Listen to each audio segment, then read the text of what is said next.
ज्ञान गुण सागर, जय कपीस तिहुँ लोक उजागर। रामदूत अतुलित बल धामा, अंजनी पुत्र पवन सुत नामा।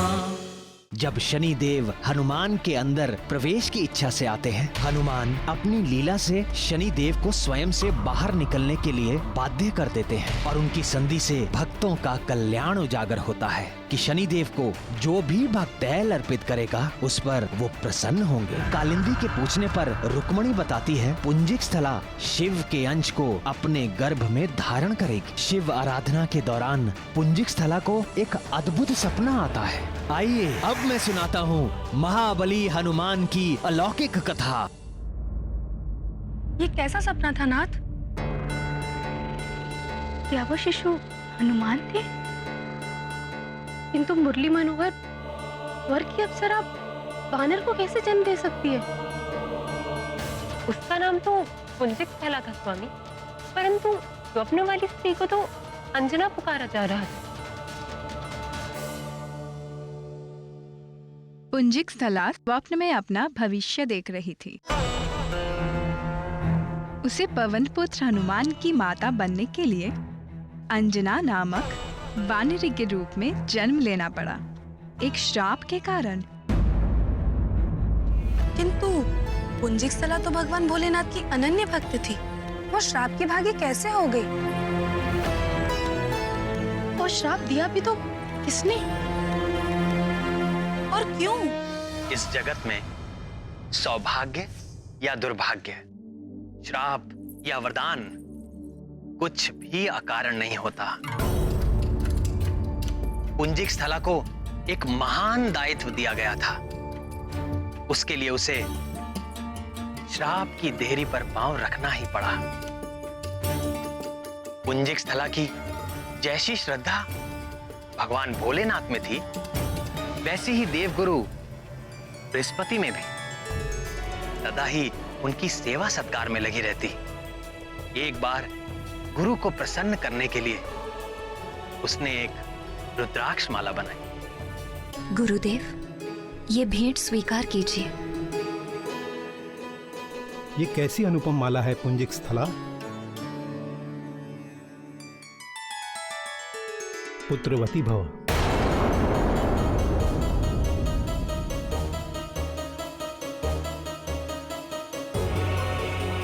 गुरुदेव, ये कैसा आशीर्वाद दे दिया आपने? मैं स्वयं चकित हूं पुत्री कि मेरे मुख से ऐसा वचन किस कारण निकला। निश्चित ही ये देवी प्रेरणा से ऐसा हुआ है। किंतु गुरुदेव, मैं तो अप्सरा हूं और अप्सराएं कभी मां नहीं बनती। ये मैं नहीं जानता कि मेरे मुख से ये आशीर्वाद क्यों निकला, किंतु ये असंभव ही नहीं है। तुम भी भगवान शंकर, जगत जननी माता पार्वती के आशीर्वाद से एक पुत्र की माता बनोगी। तुम्हारा पुत्र परम ज्ञानी, महाबली, सर्वगुण संपन्न, अजय और अभय होगा। तीनों लोकों में उसके यश और कीर्ति की गाथा गाई जाएगी। इस रुद्राक्ष माला की यात्रा अभी आरंभ हुई है। कुछ दिन बीत गए। पुंजिक स्थला स्वर्ग के अपने जीवन में इस घटना को भूलने सी लगी थी। फिर एक दिन पुंजिक स्थला अपनी सखियों के साथ गगन विहार करते हुए पृथ्वी की ओर जा निकली।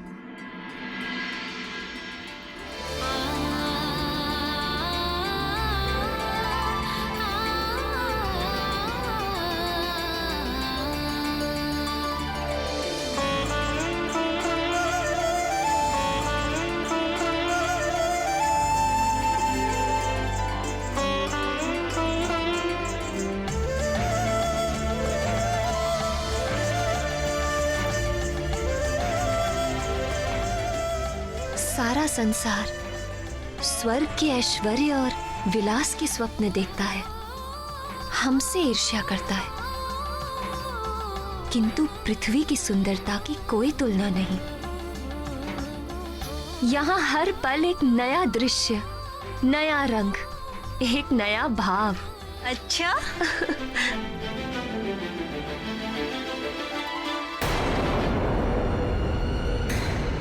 अरे ये क्या हुआ? ये यान क्यों रुक गया?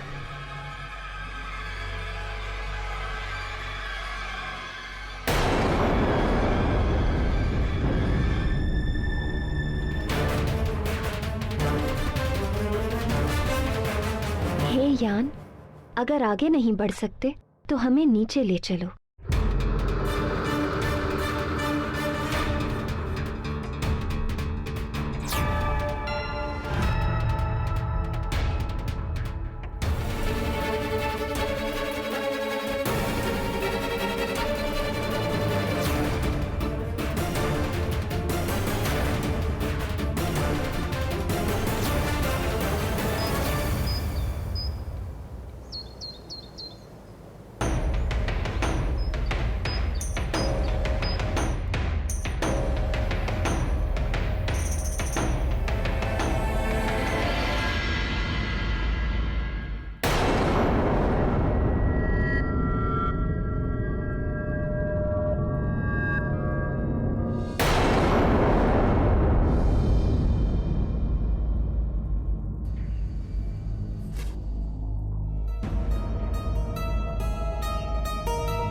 कहाँ जा रही हो?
मुनीवर, मुझे क्षमा कर दीजिए।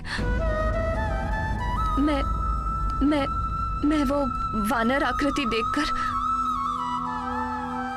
मुनीवर, मैंने आपकी तपस्या भंग की है।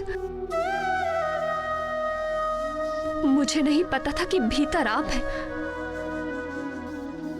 मिट्टी की वाम्बी में मुझे वानर आकृति दिख रही थी तो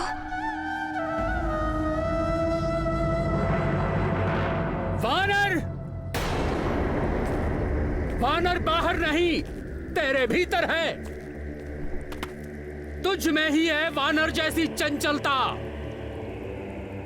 जा, तू भी वानरी हो जाएगी।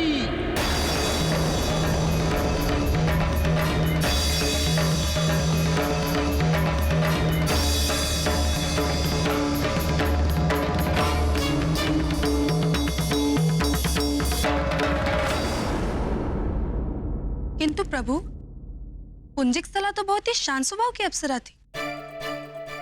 उसके मन में इतनी चंचलता कैसे उत्पन्न हो गई? चंचलता आई नहीं, पुंजिकस्थला के मन को चंचल कर दिया गया। किसने कर दिया प्रभु? मेरी योग माया, जिसे लोग महामाया या पराशक्ति भी कहते हैं। किंतु योग माया ने ऐसा क्यों किया प्राणनाथ? जब जब संसार में मेरे हस्तक्षेप की आवश्यकता होती है, तब तब योग माया मनुष्यों के मन को विचलित कर देती है। मत्स्य गंधा को देखकर यदि महर्षि पराशर का मन विचलित ना होता तो महर्षि वेदव्यास का जन्म कैसे हो पाता? और यदि महर्षि वेदव्यास का जन्म ना हो पाता तो द्वापर में वेदों का उद्धार करके उनका विभाजन कौन करता? महाभारत और श्रीमद् भगवत की रचना कौन करता?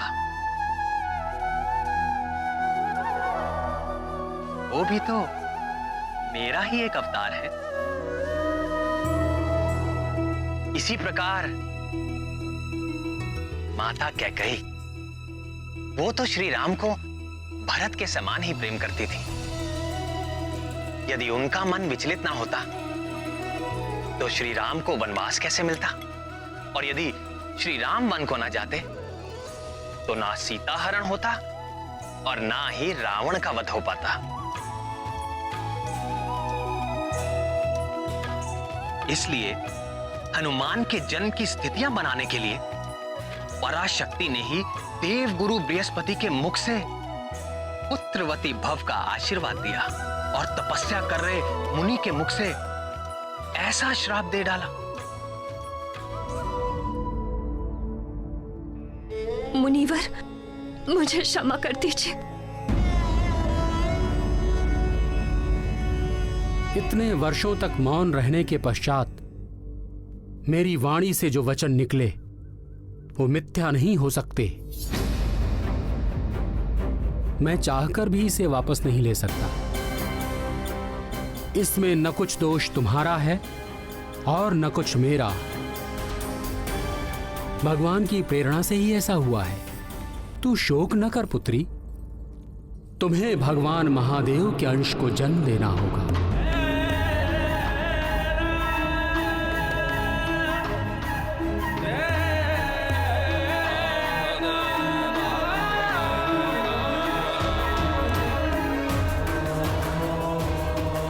उसके कुछ काल पश्चात तुम्हें अपना अप्सरा रूप पुनः प्राप्त हो जाएगा और तुम स्वर्ग को लौट सकोगी।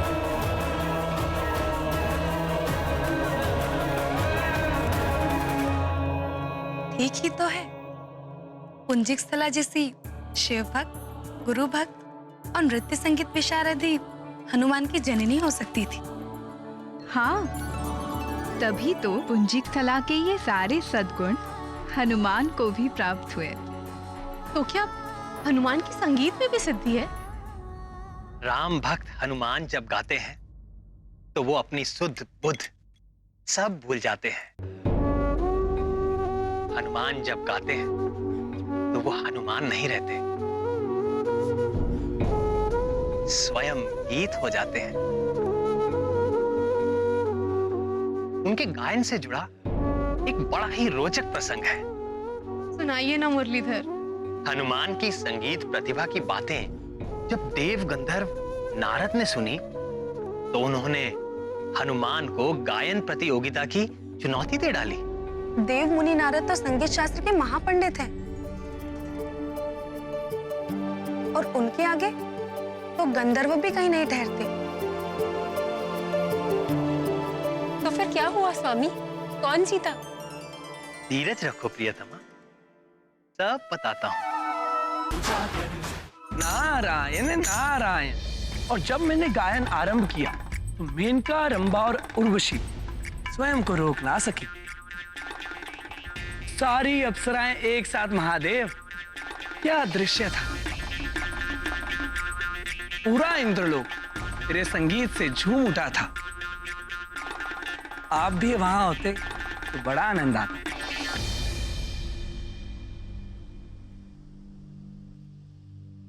उस भोग विलास के संसार में मेरे जैसे विरागी का क्या काम देव, किंतु भाग्य से आप यहां चले आए। आज आप कैलाश को अपने सुर में रंग दें तो कैसा रहे? आप तो जानते ही हैं महादेव कि मैं तो हर पल शब ब्रह्म में लीन रहता हूं, पर स्वर्गलोक जैसी दिव्य संगत भी तो होनी चाहिए, तब आनंद आएगा। यदि ऐसा है तो रामदूत हनुमान को बुला लेते हैं। आप ही की तरह वे भी भगवान के अनन्य भक्त हैं और उत्तम कोटि के संगीतज्ञ भी। हनुमान संगीतज्ञ? वो तो थोड़ा बहुत खड़ताल मंजीरा बजा लेते हैं, इससे अधिक तो कुछ और नहीं नारद, बजरंगबली बड़े मर्मज्ञ हैं। वो जब गाते हैं तो कुछ भी प्रभावित हुए बिना नहीं रह सकता। क्या आप उन्हें इतना ही बड़ा गायक मानते हैं कि वो मेरे साथ संगत कर सके? तो बुला लीजिए उन्हें। आज कैलाश में मेरी और उनकी प्रतियोगिता हो ही जाए। अवश्य देवर्षि। भुजंग भूषण भगवान शशि शेखर और जगत जननी माता भवानी के चरणों में राम भक्त हनुमान का प्रणाम। सदा रहो रघुपति के दासा।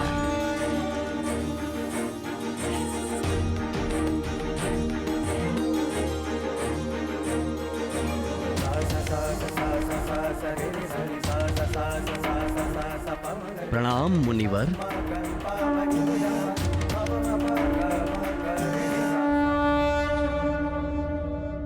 प्रिय आंजनेय, आज कैलाश आपके संगीत को सुनना चाहता है, आपके गीतों को गुनना चाहता है।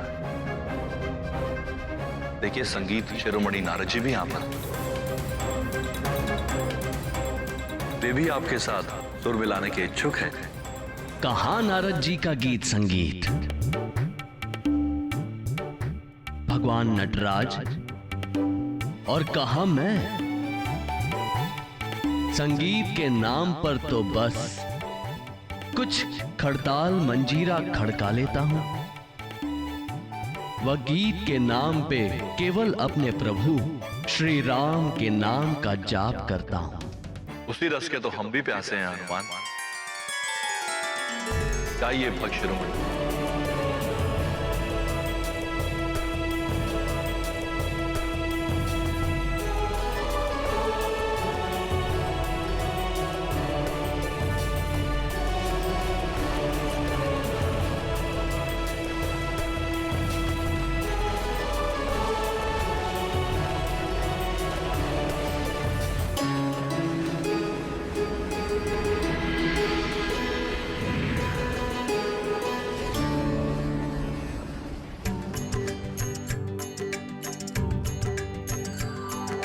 राम राम जय राजा राम, राम राम जय सीता राम। दशरथ नंदन राजा राम, असुर निकंदन सीता राम।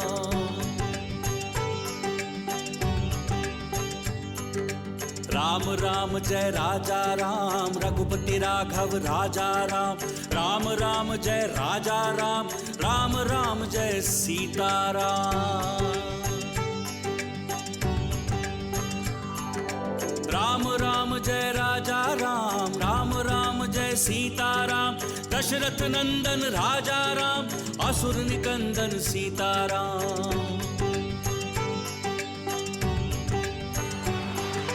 राम राम जय राजा राम, रघुपति राघव राजा राम। राम राम जय राजा राम, राम राम जय सीता राम।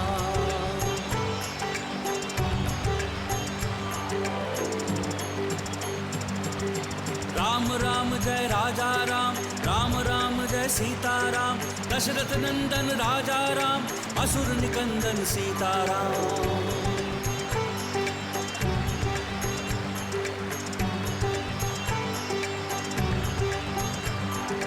राम राम जय राजा राम, रघुपति राघव राजा राम। राम राम जय राजा राम, राम राम जय सीता राम।